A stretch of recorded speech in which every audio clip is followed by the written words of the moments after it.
Nagsimula sa mahigit 10 tonelada ng mansanas ang hiniwa ng isang babae. Gayunpaman, hindi niya kinain kahit isa sa mga ito. Sa halip, itinapon niya ang lahat. Lumalabas na ang mga buto lamang ang gusto niya. Bago nito, ang kanyang anak na babae ay sinalakay at pinahirapan ng 4 na binata. Ngunit nang ang kaso ay sa wakas ay umabot sa korte, silang 4 ay nakalayang matapos suhulan ng hukom. Napagtanto na ang batas ay wala na sa kanyang panig at wala na rin sa kanyang anak, sinimulan ng babae ang pagplano ng kanyang paghihiganti laban sa mga lalaking sang-aire sa buhay ng kanyang anak. Siya ay sadyang nagtipon ng napakaraming buto ng mansanas upang gumawa ng lason na cyanide. Pagkatapos siya ay pumuslit sa isa sa mga bahay ng umaatake at tahimik na hinalo ang lason sa kanyang inumin. Sa sandaling naubos niya ito, bigla siyang nakamba, nagkumbiyosyon, at isinugod sa hospital. Ngunit ang kanyang kalagayan ay napakalubha kaya't idineklara ng mga doktor na siya ay permanenteng paralisado sa buong buhay niya. Habang iniimbestigahan ng pulisya ang kaso, lahat ng mga palatandaan ay nagsimula na nakaturo sa pangalawang umaatake. Sinalakay ng mga opisyal ang kanyang bahay at nakakita ng mga hiniwang mansanas kasama ang mga paghahanap sa internet tungkol sa paggawa ng cyanide mula sa mga buto ng mansanas. Hindi namamalayan na ang mga ito ay manomanipula, agad siya ng pulisya, sa paniniwalang siya ang nasa likod ng lahat. Ngunit bago pa man magsimula ang nakakatakot na planong paghihiganti na ito, si Devki, isang guro sa high school, ay namumuhay lamang ng kanyang normal na buhay. Isang araw, habang nagtuturo sa klase, isang lalaking estudyante na nagngangalang Moit ang palihim na nagpadala ng mensahe sa kanyang kaklase, si Arya. Nang buksan ito ni Arya, nakakita siya ng isang tahasang at hindi naaangkop na video. Dahil sa gulat, mabilis niya itong ipinakita sa kanyang matalik na kaibigan, si Sapna, na tumugon ng malakas kaya't ang buong silid-aralan ay nagulo. Agad na pinagalitan ni Devki ang dalawang batang babae at inutusan silang lumabas ng silid dahil sa pag-abala sa aralin. Ngunit tumutol si Sapna at ipinaliwanag na wala silang ginawang mali. Pagkatapos ay ipinakita niya kay Devki ang video na ipinadala ni Mohit kay Arya. Nang makita ito ni Devki, lubos na nagbago ang kanyang ekspresyon. Galit na galit, kinuha niya ang telepono ni Mohit at inihagis ito diretso sa bintana ng silid-aralan ng walang pag-aalinlangan. Ang kwento ay lumipat sa buhay ni Devki sa bahay kasama ang kanyang pamilya. Pinag-uusapan nila ang ideya ni Arya para sa isang bakasyon ng pamilya sa isang lugar na may manyeb na destinasyon. Habang kumakain, humingi ng pahintulot si Arya sa kanyang ama, si Anan, na dumalo sa isang party ng araw ng mga puso na ginaganap na malayo sa bahay. Tila pinag-isipan ito ni Anan habang malinaw na hindi sumasang-ayon si Devki dahil nag-aalala siya sa kaligtasan ni Arya, ngunit iginiit ni Arya na pumunta at umalis sa hapagkainan ng labigo. Maya-maya pa, kausap ni Arya si Sapna sa telepono tungkol sa nalalapit na party. Sa sandaling iyon, pumasok si Devki sa kanyang kwarto dala ang pagkain at sinusubukang alagaan siya ng may pag-iingat. Sinabi niya kay Arya na sa wakas ay pumayag na si Anan na palayain siya. Kahit na noon, nanatili pa ring malamig at malayo si Arya, at ayaw tumugon ng maayos kay Devki. Kinabukasan, naghahanda na si Anan para umalis ng bansa para magtrabaho. Bago umalis, humingi siya ng tawad kay Devki para sa ugali ni Arya, ngunit sinabi ni Devki na naiintindihan niya. Hindi pa rin siya matanggap ni Arya bilang isang ina matapos mawala ang kanyang biolohikal na ina. Nang malapit ng alis si Anan, lumapit si Arya at humingi ng tawad para sa kanyang ina noong nakaraang gabi. Gayunpaman, tinatawag pa rin niya si Devki na kanyang guro sa halip na kanyang ina. Ang dahilan kung bakit ipinaalala ni Anan sa kanya na sa tahanan, si Devki ang kanyang ina, hindi ang kanyang guro. Nalungkot si Arya at inamin na hindi pa rin niya mabitawan ang kanyang yumaong ina. Hindi nagtagal pagkatapos noon, ang nakababatang kapatid ni Arya na si Priya, ay dumating kasama si Devki upang magpaalam din kay Anan. Pagkatapos ng mainit na pamamaalam at isang huling yakap, sa wakas ay umalis na si Anan papunta sa paliparan. Sa isa pang pagkakataon, binisita si Devki ng kanyang dating estudyante na si Vara, na dumating upang magpasalamat sa kanya sa pagbabago ng kanyang buhay. Nagdala si Vara ng ilang matatamis bilang regalo, at sandali nilang pinag-usapan si Arya bago siya umalis. Kalaunan, inalok ni Devki ang mga matatamis kay Arya ng may taos-pusong intensyon, ngunit mariing tumanggi si Arya at sinabihan siyang huwag makialam sa kanyang negosyo. Mariin niyang ipinaalala kay Devki na hindi siya ang kanyang tunay na ina at patuloy na tinatrato siya ng malamig na walang pakialam. Hindi nagtagal pagkatapos noon, dumating na ang gabi ng salo-salo. Nang malapit nang umalis ng bahay si Arya, pinuri ni Devki ang kanyang hitsura, ngunit maikli lamang ang tugon ni Arya. Sa salo-salo, nasiyahan sina Arya at ang kanyang mga kaibigan sa musika at sayawan. Samantala, si Mohit ay nakaupo sa malapit, pinapanood si Arya ng may malinaw na interes. Inamin niya sa kanyang kaibigang Charles na gusto niya ito at pagkatapos ay sinubukan na lapitan siya, ngunit itinulak siya ni Arya palayo. Dahil sa pagkadismaya, bumalik si Mohit sa kanyang upuan at nagreklamo. Nang marinig ito, pumasok si Charles na may masamang intensyon. Palihim niyang hinalo ang isang gamot sa isang inumin at sinubukan itong ibigay kay Arya. Gayunpaman, tinanggihan ito ni Arya dahil ang kanyang atensyon ay nakatuon kay Kabir at ang inumin ay nauwi sa pag-inom ni Sapna. Kasabay nito nilakasan ni Sapna si Arya sa pamamagitan ng pagbibigay sa kanya ng rosas, umaasang aaminin niya ang kanyang nararamdaman kay Kabir. Naglakas loob si Arya na lapitan siya, para lamang makita itong nakikipagtalik sa ibang babae. Dahil sa matinding kalungkutan, sumuko siya at nagpasyang umuwi kasama si Sapna. Ngunit biglang nahihilo si Sapna dahil sa inom, na napilitan si Arya na umalis mag-isa. Sa sandaling iyon, nakatanggap si Arya ng tawag mula kay Devki at sinabing uuwi siya sa loob ng mga 45 minuto. Pagkatapos ng tawag, biglang inatake ng dalawang lalaki si Arya at tinapan ang kanyang bibig. Nagpumiglas siya at sinubukan lumaban. Lumitaw ang isang parking attendant na nagngangalang Babaram, ngunit sa halip na tumulong, tinulungan niya ang mga umaatake na pilitin siyang ipasok sa isang kotse. Patuloy na lumalaban si Arya hanggang sa isa sa mga lalaki ang marahas na nagpatahimik sa kanya. Pinalayas nila siya at kalaunan ay itinapon ang kanyang katawan sa isang madilim at maruming kanal. Pagkabalik sa bahay, nagsimulang mag-alala si Devki nang hindi bumalik si Arya. Tinawagan niya si Sapna para lamang malaman na wala si Arya sa kanya. Agad na pumunta si Devki sa lugar ng party para hanapin ang kanyang anak. Tinanong niya ang mga kaibigan ni Arya, ngunit walang nakakaalam ng anuman. Dahil sa desperasyon, pumunta si Devki sa istasyon ng pulisya para iulat ang pagkawala ni Arya. Gayunpaman, binaliwala ng pulisya ang kanyang mga alalahanin at inakala na umalis lang si Arya kasama ang isang kasintahan. Iginiit ni Devki na si Arya ay hindi kailanman mawawala ng walang sinasabi, ngunit hindi pa rin nila siya sineseryoso. Iniwan niya ang larawan at numero ng telepono ni Arya bago lumabas ng tuluyang nalungkot. Sa labas ng istasyon, isang misteryosong lalaki na nagngangalang Dashankar Kapoor, na kilala rin bilang DK, ang lumapit sa kanya. Siya ay isang pribadong investigador na may kakaibang anyong ngunit matalas na likas na ugali. Nagalok si DK na tulungan si Arya, ngunit si Devki, na labis na nalilito at nababalisa, ay iniwasan siya. Gayunpaman, nagawa ni DK na ibigay sa kanya ang kanyang card bilang huling opsyon. Kinabukasan, isang lalaking naglalakad ang kanyang aso ang nakatuklas kay Arya na nanghihina sa isang kanal. Sa sandaling marinig ni Devki ang balita, nagmadali siyang pumunta sa ospital. Nang makita niya si Arya na puno ng mga pinsala, hindi na niya mapigilan ang kanyang mga luha. Ipinaliwanag ng doktor na si Arya ay nasa kritikal na kondisyon matapos ang tila isang tangkang pagpatay. Kinumpirma rin niya na siya ay dumanas ng matinding pisikal na pang-aabuso na nag-iwan kay Devki na lubos na wasak at labis na nalungkot. Samantala, ang balita tungkol sa pag-atake at pang-aabusong dinanas ni Arya ay mabilis na kumalat sa media. Isang pulis na nagngangalang Matthew ang itinalagang humawak sa kaso, at agad niyang binisita si Devki sa hospital upang kunin ang opisyal na pahayag nito. Sa kalagitnaan nito, nakatanggap si Devki ng tawag mula kay Anan at muling nalungkot, nagmamakaawa na umuwi na siya. Kahit na nagkagulo ang lahat, nanatili si Devki sa tabi ni Arya, inaalagaan siya ng may pagmamahal, kahit na patuloy na malamig ang pakikitungo ni Arya sa kanya. Nang malumanay na tinanong ni Devki si Arya kung sino ang mga umaatake, tumugon si Arya ng may galit at luha. Sa halip na magbukas, sinisisi niya si Devki sa lahat ng nangyari. Sa isip niya, nagsimula ang lahat dahil pinapahiya ni Devki si Mohit sa publiko sa paaralan. Sa ibang lugar, tinanong si Sapna ni Matthew, ngunit ang kanyang testimonya ay hindi nagbigay ng tunay na tulong. Pagkatapos, isang tagumpay sa wakas ang dumating ng ibunyag ni Arya ang mga pangalan ng mga umaatake. Mabilis na kumilos si Matthew patungo sa isang nightclub upang arestuhin si Charles. Ang parking attendant ay dinakip din at sa ilalim ng pressure ay ibinunyag niya ang pangalan ng isa pang kasabwat na si Jagan. Hindi nagtagal ay natunton ni Matthew si Jagan at inaresto siya sa kanyang tahanan. Hindi nagtagal matapos ang paglilitis sa kaso. Ikinatwiran ng taga-usig na ang testimonya at kondisyong medikal ni Arya ay dapat sapat na upang mahatulan sila kahit na walang karagdagang ebidensya. Ngunit tumanggi ang hukom, iginiit ang forensic proof at mga sumusuportang saksi. Ang mga kaibigan ni Mohit ay tumayo at nagbigay ng mga maling testimonya. Ang kotseng ginamit sa krimen ay nalinis na, walang iniwang mga bakas ng daliri. Unti-unti, ang kaso ay nagsimulang gumuho. Si Anand ay nalulumbay sa kung gaano kawalang katarungan ang sistema sa pakiramdam. Ikinakatwiran niya na ang pahayag lamang ng biktima ay dapat sapat na, ngunit ang korte ay umaasa lamang sa pisikal na ebidensya. Ebidensya na madaling manipulahin. Lumalala ang sitwasyon ng ang isang doktor ay nagulat ng negatibong resulta ng forensic dahil napakaraming oras na ang lumipas at walang natagpo ang biolohikal na ebidensya. Sa huli, idineklara ng hukom na lahat ng apat na sospek ay hindi nagkasala at sila ay pinalaya. Ang desisyong iyon ay lubos na nawasak si Anan at ang kanyang pamilya. Dahil sa labis na galit, si Anan ay nagwala sa korte at sandaling ikinulong bago pinalaya. Sa labas, sila ay nagkita kay Matthew, na ganoon din ang pagkadismaya sa resulta. Sa sandaling iyon, si Devki ay gumawa ng isang tahimik ngunit matatag na desisyon. Hindi na siya naniniwala sa pulisya o sa batas. Habang pauwi, nakatanggap si Anan ng tawag na nagsasabing ikinulong ni Arya ang kanyang sarili sa loob ng kanyang silid. Dahil sa takot sa pinakamasamang mangyayari, sumugod silang bumalik at pilit na binuksan ang pinto.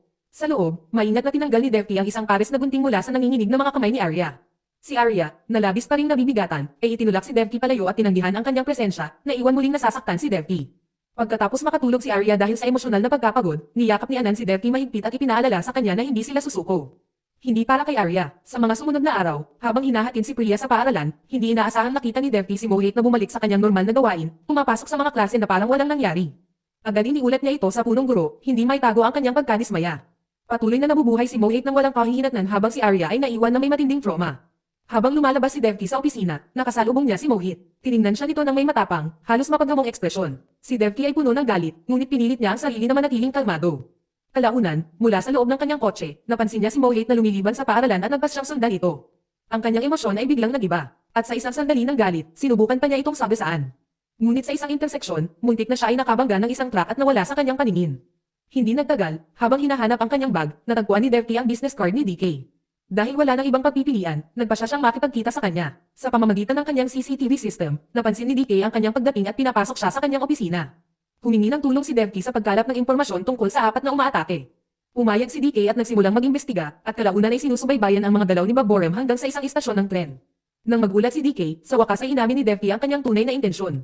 Gusto niyang maghiganti. Alam niyang ito ay mali, ngunit ang sakit at kawalan ng katarungan na kanyang nararamdaman ang nagtulak sa kanya pa rin. Kinabukasan, palihim na nakilala ni Devki ang kanyang dating estudyante, si Vara, at humingi ng tulong sa kanya. Walang pag-aalinlangan, sumang-ayon si Vara. Nang gabi, nakitang lasing si Babbora, natutambol sa isang tahimik na kalye. Nakita niya ang isang babae na nag-iisa at nilapitan ito ng walang hinala, hindi alam na siya ay dumiretso lamang lumakad sa isang maingat na pinlanong bitan na inilagay ni Devki at Vara. Maya-maya, nagising si Babora malapit sa kanyang tahanan, nalilito at walang malay. Galit na galit ang kanyang asawa, sinigawan siya dahil sa pagkawalan ng 3 araw. Inis, itinulak siya ni Babora palayo at pumasok sa banyo. Ngunit sa isang iglap, nagbago ang lahat. Napagtanto niya na may ginawa sa kanya at ang takot ay nangingibabaw. Sumigaw siya at nawalan ng kontrol, at bumagsak sa banyo. Hindi nagtagal, namatay siya dahil sa matinding pinsala sa ulo. Pagkalipas ng ilang panahon, nalaman ni Arya ang pagkamatay ni Babora sa pamamagitan ng balita. Nang marinig na natagpuan siya sa isang nakakakilabot na kondisyon, nanatili siyang tahimik, nakatitig sa unahan, ang kanyang mga iniisip ay malinaw na nalulula. Ang eksena ay lumipat kay Matthew, na nagsimulang maghinala na ang pagkamatay ni Babura ay isang paghihiganti. Tinanong niya si Anan, ngunit matatag na itinanggi ni Anand ang anumang pagkakasangkot, kahit na inamin niya na karapat-dapat sa parusa para sa kanyang ginawa. Dahil walang matibay na lead, umalis si Matthew, ngunit kinutusan niya ang kanyang koponan na bantayan si Anand sa ilalim ng pagmamatsyag. Sa ibang lugar, nakilala ni Devki si DK sa isang art gallery, kung saan palihim niyang ibinigay sa kanya ang isang USB drive. Pagbalik sa bahay, sinuri ni Devki ang mga nilalaman nito at natuklasan ang detalyadong impormasyon tungkol kay Charles, na regular na nagpi-party sa isang club tuwing Sabado ng gabi, at kay Mohit, na lumabas na pinsan ni Charles. Ang dalawa ay malapit at madalas na magkasama. Nalaman din niya na si Charles ay nahuhumaling sa fitness at madalas umiinom ng mga suplemento. Habang pinapanood ni Devki ang footage, kumain siya ng mansanas. Pagkatapos, halos instinctly, iniluwa niya ang mga buto. Sa sandaling iyon, isang bagong ideya ang nabuo sa kanyang isip. Walang pag-aalinlangan, sinimulan niya ang paghiwa ng mas maraming mansanas, maingat na kinokolekta ang bawat buto. Samantala, ang asistant ni Matthew ay mahigpit na sumubaybay kay Anan sa loob ng 3 araw, ngunit walang nakitang kahinahinala. Ang lahat ng atensyon ay nakatuon kay Anan, na nagpapahintulot kay Devki na gumalaw ng malaya nang hindi nag-aalarma. Nang umalis si Devki sa bahay, ang assistant ay hindi masyadong nag-isip tungkol dito at hindi iniulat ito. Tumungo si Devki sa bahay ni Charles sa tulong ng isang panday, binayaran siya pagkatapos niyang buksan ang pinto. Suot ang guwantes, tahimik siyang pumasok at pinatay ang mga CCTV camera para maiwasang ma-record. Pagkatapos ay pumasok siya sa pribadong gym ni Charles at maingat hinalo ang dinurog na pulbos ng buto ng mansanas sa kanyang bote ng suplemento. Kinabukasan, casual na ininom ni Charles ang suplemento habang nanonood ng laban sa boxing. Hindi nagtagal pagkatapos, nagsimulang lumabo ang kanyang paningin at ang kanyang katawan ay naging mahirap kontrolin. Nahirapan siya na huminga nang magsimula ang takot. Sa loob ng ilang sandali, lumala ang kanyang kondisyon at siya ay bumagsak, nabubuo ang bula sa kanyang bibig. Kasabay nito, nakatanggap si Mohit ng balita na si Charles ay na-hospital at nagmadaling bisitahin siya. Habang palabas si Mohit ng kanyang apartment building, sinamantala ni Devki ang pagkakataon na palihim na pumasok. Napansin siya ng isang security guard, ngunit mabilis siyang nagkunwaring nasa isang tawag sa telepono at kinumbinsi siyang naroon siya para makipagkita sa isang tao, na pinayagan siyang dumaan ng walang hinala. Sa ospital, ipinaalam ng mga doktor kay Matthew na si Charles ay nalusan ng cyanide na nagmula sa mga buto ng mansanas. Gayunpaman, ang lason ay nagdulot ng paralysis sa halip na kamatayan. Sa maikling sandali, pinaghihinalaan ni Matthew si Anand, ngunit tiniyak sa kanya ng kanyang assistant na si Anand ay hindi nasangkot sa anumang kahinahinala. Habang nagaganap ang sitwasyon, itinuloy ni Devki ang susunod na yugto ng kanyang plano. Sinadya niyang pinatunog ang fire alarm sa gusali ng apartment ni Mohit. Nang matanggap ni Moit ang alerto, sumugod siyang bumalik kasama si Matthew, ngunit nalaman lamang na walang aktwal na sunog. Nang maramdaman na may mali, nagpa siya si Matthew na halughugin ang apartment.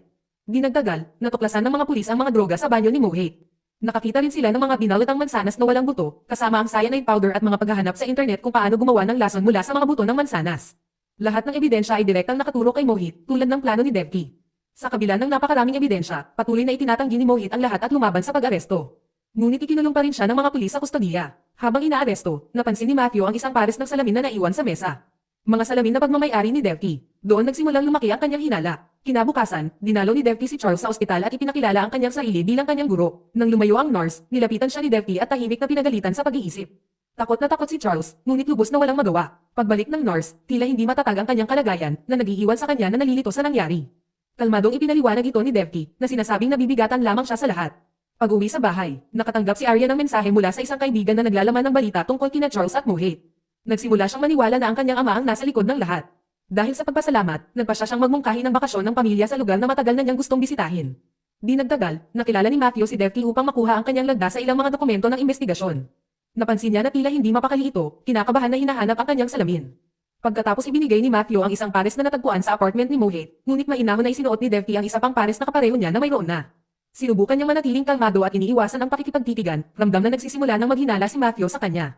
Bago umalis, ginalaan siya ni Matthew na mag-ingat, lalo na pagdating sa pang-apat na umaatake, si Jagan, na kilalang mapanganib. Pag-uwi sa bahay, binati ni Anand si Devki ng may ginhawa. Nagsimula ng magbukas ng isip si Arya at sa unang pagkakataon sa loob ng ilang panahon, tila bumubuti na ang mga bagay-bagay. Tinitiyak ni Anand kay Devki na ang lahat ay magiging mas maayos at si Arya ay magiging maayos din kalaunan. Gayunpaman, hindi maalis ni Devki ang takot na itinanam ng babala ni Matthew. Hindi nagtagal, nakilala muli ni Devki si DK at ipinaalam niya rito na si Jagan ay nawala na at wala na sa ilalim ng kanyang pagbabantay. Nang mapagtanto kung gaano kalala ang sitwasyon, hinimok siya ni Devki na hanapin si Jagan sa lalong madaling panahon, lalo na dahil nagsisimula ng magduda ang mga pulis sa kanya. Nagpasalamat siya kay DK para sa kanyang tulong, hindi alam na palihim na sinusundan siya ni Matthew at narinig ang kanilang pag-uusap. Di nagtagal, inaresto ni Matthew si DK at dinala siya para imbestigahan. Tumanggi si DK na ibunyag ang kahit ano tungkol kay Devki at sinabing hindi niya ito kilala. Kasabay nito, dumating ang nakatataas kay Matthew at inutusan ng pagpapalaya kay DK. Lumaban si Matthew, kumbinsido na nakikipagtulungan si DK kay Devki upang maghiganti laban sa mga umaatake. Ngunit dahil walang matibay na ebidensya, napilitan siyang magbitiw sa pwesto. Sa huli, inutusan siya ng kanyang nakatataas na itigil ang kaso at lumipat sa ibang bagay. Samantala, si Jagan ay bumisita sa ospital upang makita si Charles. Pinilit niya si Charles na ibunyag kung sino ang nagplano sa kanila ng magkasala. Sa kabila ng kanyang kalagayan, nagawa ni Charles na makipag-ugnayan ng sapat para maunawaan ni Jagan ang katotohanan. Ang tao sa likod ng lahat ay ang ina ni Arya. Mula sa sandaling iyon, napagtanto ni Jagan na matagal na silang tina-target ni Devki. Nalaman din niya na lihim siyang sinusubaybayan ni DK. Kalaunan, nang tawagan ni DK si Devki upang magbahagi ng impormasyon tungkol kay Jagan, bigla niyang napansin na papalapit si Jagan. Sasagot na sana si Devki, ngunit tinawagan siya ni Priya. Ipinaalalahanan siya na malapit nang umalis ang pamilya para sa kanilang planong bakasyon. Mabilis na tinapos ni Devki ang tawag. Sa sandaling iyon, naharap ni DK si Jagan. Walang pag-aalinlangan, inatake siya ni Jagan, kinuha ang kanyang telepono, at sinubukang kontaken si Devki. Lumala ang sitwasyon at sa pagsabog ng galit, binaril ni Jagan si DK. Pagkatapos, maingat niyang pinunasan ng mga fingerprint at pinatay ang mga CCTV camera para matakpan ang kanyang mga bakas. Hindi nagtagal pagkatapos, dumating si Matthew sa pinangyarihan at natagpuan si DK na patay na. Habang sinusuri ang lugar, natuklasan niya ang salamin ni DK na palaging naglalaman ng isang nakatagong camera na may memory card. Nang suriin ni Matthew ang kuha, sa wakas ay nakita niya ang katotohanan. Ang taong pumatay kay DK ay si Jagan. Hindi nagtagal si Devki at ang kanyang pamilya ay umuwi pagkatapos ng kanilang paglalakbay. Habang sinisindihan ni Anan ang fireplace, biglang nawala ng kuryente. Tumungo siya upang tingnan ang electrical panel ngunit natuklasan niyang patay na ang kanilang kasambahay. Kasabay nito, lumitaw si Jagan at agad na binaril si Anan. Si Arya, na sinusubukang magsindi ng kandila, ay biglang napagtanto na nasa likuran niya si Jagan at nataranta. Nang marinig ang sigaw ng kanyang anak, sumugod si Devki papasok, ngunit nabigla lamang sa presensya ni Jagan sa loob ng kanilang tahanan. Walang pag-aalinlangang inatake ni Jagan si Devki habang hinihimok ni Devki si Arya na tumakbo. Pagkatapos ay binukot niya si Devki sa pamamagitan ng pagdakip sa ulo nito ng plastik, na pumihil sa kanyang paghinga hanggang sa mawalan ito ng malay. Pagkatapos nito, hinanap niya si Arya. Ilang sandali pa, nagising si Devki at desperadong hinanap ang kanyang anak. Ngunit bago pa siya makarya, binaril siya ni Jagan mula sa likuran at tinutukan ng baril. Nang matapos, dumating si Matthew at binaril si Jagan sa binti, na humantong sa isang marahas na pag-aaway sa pagitan nila. Nakontrol ni Matthew ang baril at itinutok ito kay Jagan. Kasabay nito ay sinandatahan din ni Devki ang sarili. Pareho sila ngayon ay nakatutok sa iisang lalaki. Sinubukan ni Matthew na pigilan si Devki, binalaan siyang huwag baril dahil sisirain lamang nito ang kanyang buhay. Sinabi rin niya sa kanya na si Anan ay buhay pa at dinala na sa ospital. Si Devki, na labis na nalulumbay at naniniwalang wala na si Arya, ay tuluyang nawala ng malay. Sinubukan niyang pagkalmayan siya, maingat na iniabot ni Matthew ang kanyang baril kay Devki, binigyan siya ng pagkakataong harapin si Jagan at tapusin ang lahat na ito. Lingid sa kanilang kaalaman, si Arya ay nagtatago sa malapit, nasaksihan ang lahat ng ginawa ng kanyang ina para sa kanya. Sa sandaling iyon, nagmakaawa si Jagan para sa kanyang buhay habang si Matthew ay hinihimok si Devki na tapusin ito bago pa man dumating ang iba. Pagkatapos ay sa wakas ay humakbang pasulong si Arya, tinawag si Devki na kanyang ina sa unang pagkakataon. Ang sandaling iyon ay nagbago ng lahat. Hinayla ni Devki ang gatilyo at pinatay si Jagan. Di nagtagal, tumakbo si Arya papunta kay Devki at niyakap ito ng mahigpit. Sa unang pagkakataon, tunay niyang naunawaan ang lalim ng pagmamahal ng isang ina. Ang parehong pagmamahal na tinanggihan niya sa lahat sa pagkakataong ito. Hindi niya inakala na aabot sa ganito kalayo si Devki na isusugal ang lahat para lamang makaganti sa kanya. Dahil sa labis na emosyon, napagtanto ni Arya ang kanyang pagkakamali. Mas lalo niya niyakap si Devki ng mahigpit, sa wakas tinanggap siya ng buo, hindi bilang isang guro, kundi bilang kanyang ina. Dito nagtatapos ang kwento. Salamat sa panonood kaibigan.